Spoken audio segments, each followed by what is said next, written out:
Toda jornada começa sozinha. Por muitas vezes, nos labirintos dos caminhos que me trouxeram até aqui, eu me senti sozinha. Mas a solidão de uma mulher nos espaços em que ela pisa é também o eco de uma conquista. Apenas quando eu olhei para os lados, olhei para trás e mergulhei na nossa história, eu compreendi que a minha caminhada solitária acontecia sobre um solo desbravado. Cada passo que dei sozinha, cada porta que abri, cada direito que exerci, só foi possível porque alguém abriu o caminho. Então, entendi que antes de mim vieram outras, incontáveis outras. Elas vieram rasgando o tempo, mesmo brutalmente assassinadas, como a filósofa Hipátia de Alexandria, queimadas como na Inquisição, vieram escondidas atrás de heterônimos como Marianne Evans e as irmãs Bronte, vieram vestindo calças quando o tecido no meio das pernas era um crime contra a moralidade. Muitas precisaram se disfarçar de homens, raspando o cabelo, amarrando os seios e engrossando a voz, apenas para existir e atuar em salas forradas de madeira e charutos. Há aquelas que escreveram pesquisas inteiras e entregaram os frutos de suas madrugadas para que os companheiros levassem fama e prêmios, apagadas na história dos laboratórios, enquanto homens levavam o crédito acadêmico. Vieram segurando câmeras, filmadoras, processos criativos de construção de memória e história, e mesmo assim foram arrancadas do imaginário coletivo. A história tentou fazer da nossa genealogia um cemitério, mas não quero aqui deixar registrada apenas a violência com que nos apagaram. Não somos sementes, somos raízes. Somos as raízes pivotantes e vigorosas que sustentam todo o ecossistema acima da Terra. Somos o órgão do ancoramento, da nutrição silenciosa, da resistência oculta.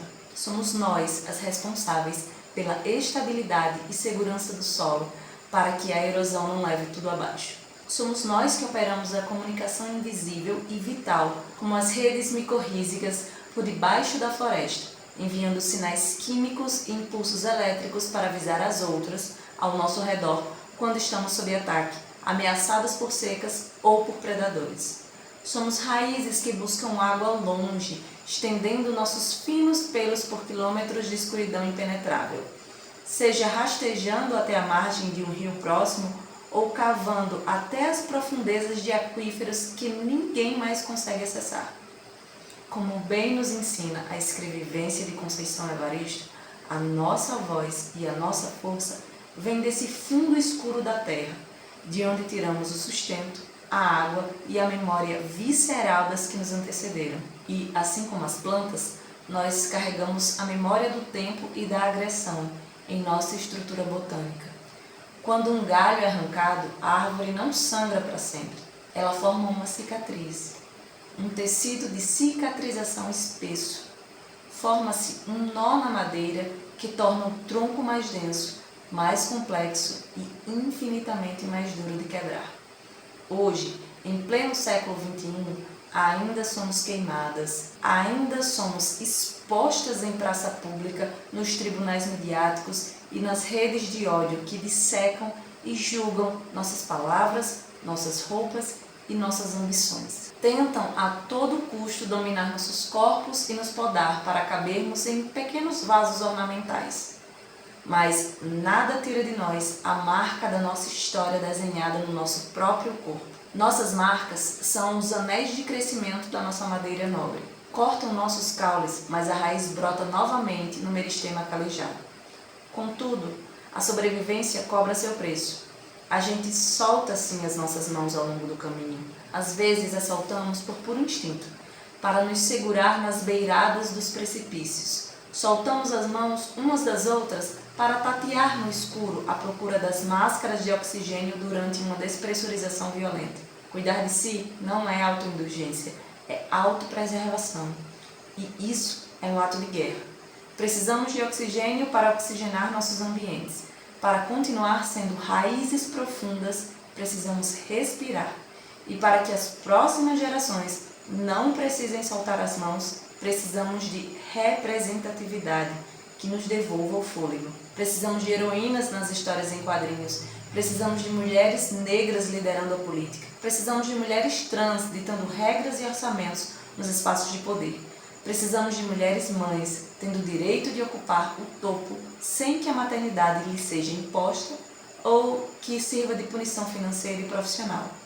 Que este livro seja para você, antes de tudo, a compreensão crua e íntima das nossas vitórias e das nossas dores inescapáveis. Antes de subir em um púlpito iluminado, antes de discursar com a voz firme e sentar em uma cadeira executiva ou legislativa, muitas de nós deitaram em posição fetal num chão gelado e apenas choraram.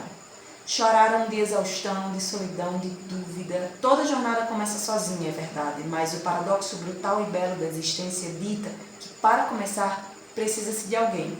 Precisa de alguém para parir, alguém para cuidar, alguém para ensinar, alguém para inspirar, alguém que crie em meio ao caos que é ser. E quem são elas? Quem somos nós, se não o reflexo direto e o resultado incontável por causa delas? Que os gêmeos não me desmintam, que os deuses, os santos e os orixás nos protejam, que as deusas antigas sempre possam interceder por nossos passos, nos dando força. Não existe religiosidade na fé, e fé eu tenho muita. Foi por causa dela e por todas as mãos que se juntaram que conseguimos concluir este livro. Fugimos nestas páginas da romantização da dor, do sofrimento, do título de guerreiras, mas também estamos a uma distância segura do vitimismo, da autopiedade e do coitadismo. O que você vai ter em mãos é um retrato afiado e um relato sincero, um arquivo vivo da história de mulheres consagradas, anônimas ou ativamente anonimizadas, invisíveis ou propositalmente apagadas. Mulheres que foram violentadas física, moral, psicológica e publicamente, que ainda assim reorganizaram as placas tectônicas dos seus destinos. Mulheres de cicatrizes profundas, mulheres raízes, mulheres reais.